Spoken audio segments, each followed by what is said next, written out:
नमस्कार दोस्तों, स्वागत है आपका लॉ मेड सिंपल में, एक ऐसा मंच जहां हम कानून को आम भाषा में समझाते हैं ताकि हर नागरिक अपने अधिकारों को जान सके और उनका सही उपयोग कर सके।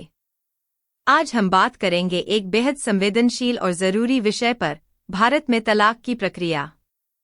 तलाक सिर्फ एक कानूनी प्रक्रिया नहीं है, यह एक भावनात्मक यात्रा भी है जिसमें कई सवाल, डर और भ्रम होते हैं। क्या आपसी सहमति से तलाक आसान होता है? क्या विवादित तलाक में सालों लग जाते हैं? क्या बच्चों की कस्टडी हमेशा मां को ही मिलती है? क्या पति ही हमेशा भरण पोषण देता है, भले ही पत्नी कमाती हो? और क्या कानून वाकई महिलाओं की तरफ झुका हुआ है? इन सभी सवालों के जवाब आज हम आपको देंगे, उदाहरणों, कानूनों और व्यावहारिक दृष्टिकोण के साथ। हम बात करेंगे हिंदू विवाह अधिनियम 1955 की धारा 13 और 13B की, विशेष विवाह अधिनियम 1954 की धारा 28 की और अन्य संबंधित कानूनों की जो तलाक, कस्टडी और भरण पोषण से जुड़े हैं। हम आपको बताएंगे कि कैसे आपसी सहमति से तलाक की प्रक्रिया अपेक्षाकृत सरल होती है और कैसे विवादित तलाक में कानूनी लड़ाई लंबी हो सकती है। हम यह भी समझेंगे कि बच्चों की कस्टडी तय करने में अदालत किन बातों का ध्यान रखती है और क्या लड़का पिता के साथ रह सकता है या लड़की भी रह सकती है। हम यह भी जानेंगे कि पुरुषों के संवैधानिक अधिकार क्या हैं और क्या उन्हें भी भरण पोषण मिल सकता है। इस वीडियो का उद्देश्य है आपको सशक्त बनाना, भ्रम दूर करना और कानून को डर नहीं, समाधान बनाना। तो चलिए शुरू करते हैं, भारत में तलाक की प्रक्रिया को समझना। वीडियो के अंत में हम आपसे अनुरोध करेंगे कि चैनल को लाइक करें, शेयर करें और सब्सक्राइब करें ताकि ऐसी जानकारी और लोगों तक पहुंचे। अब हम बढ़ते हैं अगली स्लाइड की ओर। जब पति और पत्नी दोनों इस बात पर सहमत हों कि वे अब साथ नहीं रह सकते, तो कानून उन्हें एक शांतिपूर्ण और सम्मानजनक रास्ता देता है, जिसे हम आपसी सहमति से तलाक कहते हैं। इस प्रक्रिया की शुरुआत एक संयुक्त याचिका से होती है, जिसमें दोनों पक्ष अदालत को लिखित रूप में बताते हैं कि वे अलग होना चाहते हैं और साथ रहना अब संभव नहीं है। यह याचिका हिंदू विवाह अधिनियम 1955 की धारा 13B के अंतर्गत दाखिल की जाती है। इसके बाद अदालत दोनों के बयान दर्ज करती है, जिसे पहला मोशन कहा जाता है। इसके बाद आता है एक अनिवार्य प्रतीक्षा अवधि, जिसे कूलिंग ऑफ पीरियड कहा जाता है, जो सामान्यतः 6 महीने का होता है। इस अवधि का उद्देश्य दोनों पक्षों को सोचने का समय देना होता है कि क्या वे अपने फैसले पर कायम हैं या नहीं। यदि दोनों पक्ष अपने निर्णय पर अडिग रहते हैं, तो वे दूसरा मोशन दाखिल करते हैं। अदालत इस मोशन को स्वीकार करती है और तलाक की मंजूरी दे देती है। इस प्रक्रिया में भरण पोषण, बच्चों की कस्टडी और संपत्ति का बंटवारा आपसी समझौते से तय होता है। यह तरीका उन दंपतियों के लिए सबसे उपयुक्त होता है जो बिना किसी आरोप प्रत्यारोप के सम्मानपूर्वक अलग होना चाहते हैं। इसमें समय, धन और मानसिक तनाव तीनों की बचत होती है। अगर दोनों पक्ष सहयोग करें तो यह प्रक्रिया 6 से 18 महीने में पूरी हो सकती है। यह तलाक का सबसे शांतिपूर्ण तरीका माना जाता है और समाज में इसे अधिक स्वीकार्यता मिलती है। अब हम बढ़ते हैं अगली स्लाइड की ओर, जब पति रहना चाहता है और पत्नी तलाक चाहती है। कभी कभी वैवाहिक जीवन में ऐसी स्थिति आती है जब पति इस रिश्ते को बनाए रखना चाहता है, लेकिन पत्नी किसी कारणवश तलाक लेना चाहती है। ऐसे मामलों में पत्नी विवादित तलाक की याचिका दाखिल कर सकती है। वह अदालत में यह साबित करने की कोशिश करती है कि पति ने उसके साथ क्रूरता की है, मानसिक उत्पीड़न किया है या उसे परित्याग कर दिया है। हिंदू विवाह अधिनियम 1955 की धारा 13 इन कारणों को मान्यता देती है। अगर अदालत को लगता है कि पत्नी के आरोप सही हैं और उसके पास पर्याप्त साक्ष्य हैं, तो वह पति की सहमति के बिना भी तलाक दे सकती है। इस स्थिति में पत्नी भरण पोषण की मांग कर सकती है और बच्चों की कस्टडी का मुद्दा भी उठता है। अदालत दोनों पक्षों की बात सुनती है और निष्पक्ष निर्णय देती है। यह स्थिति भावनात्मक रूप से कठिन होती है क्योंकि एक पक्ष रिश्ते को बचाना चाहता है, जबकि दूसरा पूरी तरह से अलग होना चाहता है कई बार पति को लगता है कि पत्नी को समझाया जा सकता है, लेकिन अगर पत्नी मानसिक रूप से परेशान है या उसे घरेलू हिंसा का सामना करना पड़ा है, तो अदालत उसकी सुरक्षा को प्राथमिकता देती है। इस तरह के मामलों में सामाजिक दबाव भी बहुत होता है, लेकिन कानून केवल साक्ष्य और न्याय के आधार पर फैसला करता है। अब हम बढ़ते हैं अगली स्लाइड की ओर, जब पत्नी रहना चाहती है और पति तलाक चाहता है।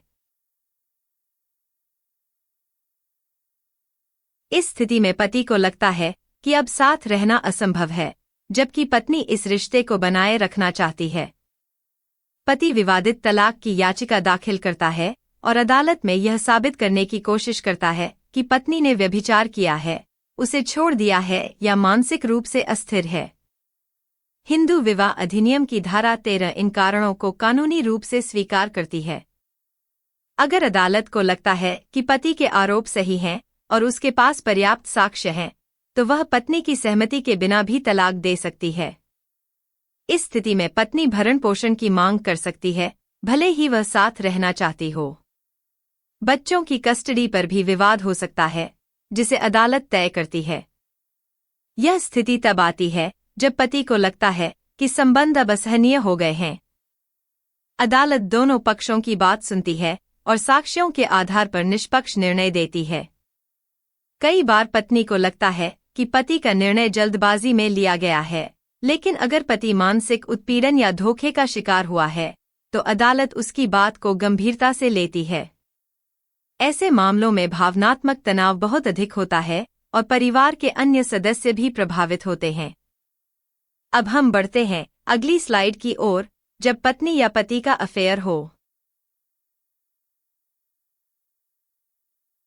विवाहेतर संबंध यानी अफेयर तलाक का एक गंभीर और संवेदनशील आधार होता है। अगर पति या पत्नी किसी और के साथ संबंध में है, तो दूसरा पक्ष अदालत में व्यभिचार का आरोप लगा सकता है। पहले आईपीसी की धारा 497 के तहत व्यभिचार को अपराध माना जाता था, लेकिन अब यह धारा निरस्त हो चुकी है। हालांकि हिंदू विवाह अधिनियम 1955 की धारा 13(1)(I) के तहत व्यभिचार तलाक का वैध कारण बना हुआ है। अदालत इस तरह के मामलों में साक्ष्य की मांग करती है, जैसे कि कॉल रिकॉर्डिंग, चैट्स, गवाहों के बयान या सीसीटीवी फुटेज। अगर यह साबित हो जाए कि किसी पक्ष का विवाहेतर संबंध है, तो अदालत तलाक की मंजूरी दे सकती है। इस स्थिति में भावनात्मक तनाव बहुत अधिक होता है और बच्चों की कस्टडी तथा भरण पोषण पर भी असर पड़ता है। कई बार अफेयर के कारण परिवार टूट जाता है और सामाजिक प्रतिष्ठा भी प्रभावित होती है। अदालत निष्पक्ष रूप से दोनों पक्षों की बात सुनती है और यह देखती है कि क्या रिश्ता वाकई टूट चुका है या सुधार की कोई संभावना है। अगर अफेयर के कारण मानसिक उत्पीड़न हुआ है, तो यह भी तलाक का आधार बन सकता है। ऐसे मामलों में अदालत बच्चों की सुरक्षा और मानसिक स्थिति को प्राथमिकता देती है। अफेयर के मामलों में भावनात्मक और कानूनी दोनों पहलुओं को समझना जरूरी होता है। अब हम बढ़ते हैं अगली स्लाइड की ओर, बच्चों की कस्टडी धर्म के अनुसार। तलाक के बाद सबसे बड़ा और संवेदनशील सवाल होता है, बच्चों की देखभाल कौन करेगा। भारतीय कानून में बच्चों की कस्टडी तय करने के लिए अलग अलग धर्मों के अनुसार अलग अलग प्रावधान हैं। हिंदू कानून के तहत हिंदू अल्पसंख्यक और संरक्षक अधिनियम 1956 लागू होता है, जिसमें 5 साल से कम उम्र के बच्चों को आमतौर पर मां को दिया जाता है। मुस्लिम कानून में हिजानत सिद्धांत के अनुसार मां को प्राथमिकता दी जाती है, लेकिन पिता को भी अधिकार मिल सकते हैं, खासकर लड़कों के मामले में।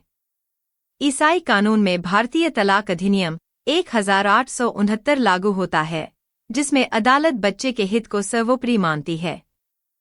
अदालत बच्चे की उम्र, मानसिक स्थिति, शिक्षा, स्वास्थ्य और सुरक्षा को ध्यान में रखती है। बड़ी लड़कियां आमतौर पर मां के साथ रहती हैं, जबकि बड़े लड़के पिता के साथ रह सकते हैं। अदालत बच्चे की इच्छा को भी महत्व देती है, खासकर जब बच्चा समझदार उम्र का हो। कस्टडी का निर्णय धर्म, उम्र और बच्चे की सुरक्षा पर आधारित होता है, न कि केवल माता पिता की इच्छा पर। अदालत यह भी देखती है कि कौन सा पक्ष बच्चे को बेहतर भावनात्मक और शैक्षणिक वातावरण दे सकता है। अब हम बढ़ते हैं अगली स्लाइड की ओर। क्या बच्चे पिता के साथ रह सकते हैं?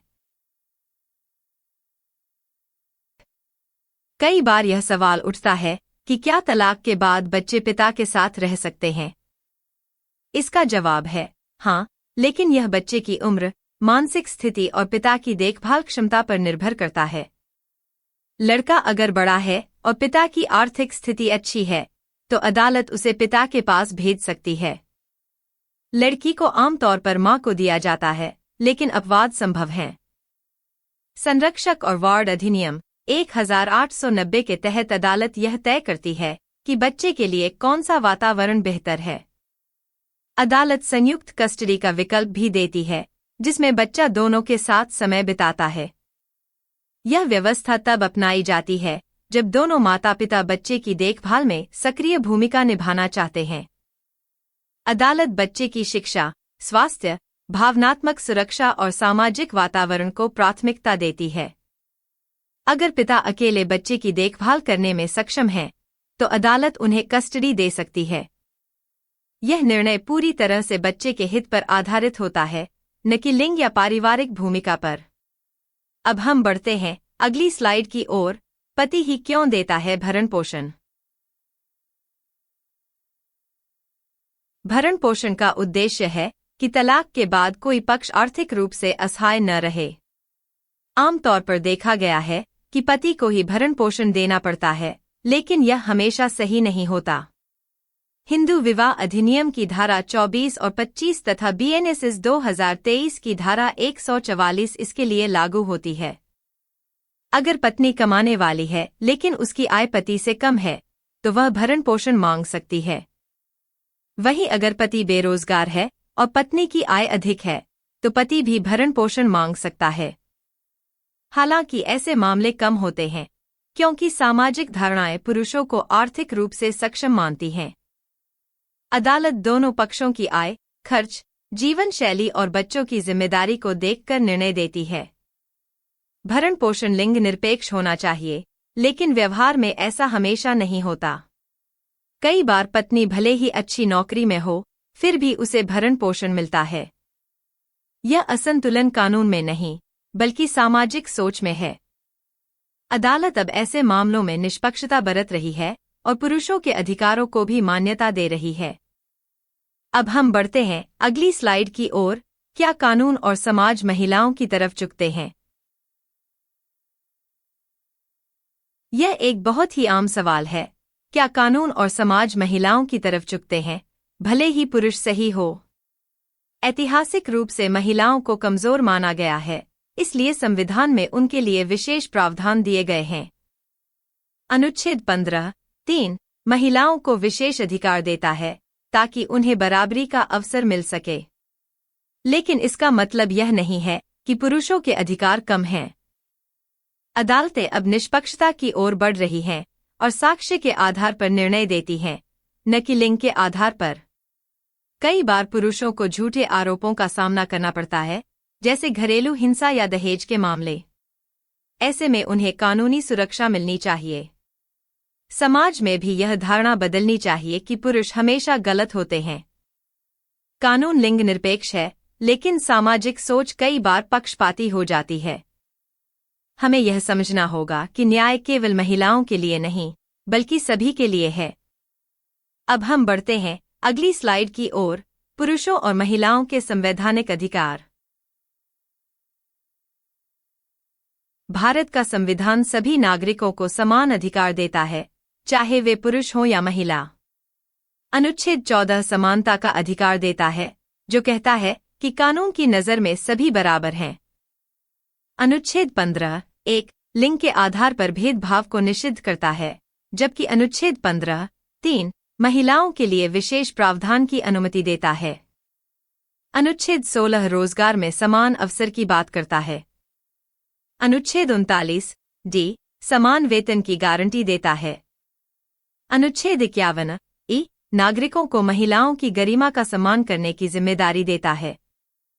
लेकिन इन अधिकारों का लाभ पुरुषों को भी मिलता है। अगर किसी पुरुष के साथ भेदभाव होता है तो वह भी इन संवैधानिक प्रावधानों का सहारा ले सकता है। कानून किसी एक पक्ष के लिए नहीं है, यह सभी के लिए है। हमें यह समझना होगा कि अधिकारों की बात करते समय लिंग नहीं, इंसानियत और न्याय प्राथमिकता होनी चाहिए।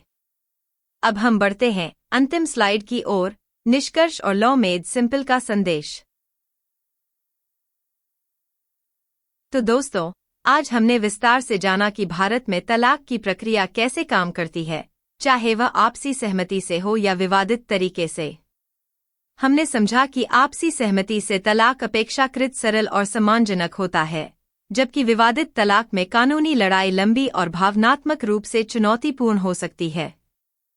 हमने यह भी देखा कि अगर पति या पत्नी में से कोई एक रिश्ता बचाना चाहता है लेकिन दूसरा तलाक लेना चाहता है, तो कानून किस तरह से साक्ष्य के आधार पर निष्पक्ष निर्णय देता है।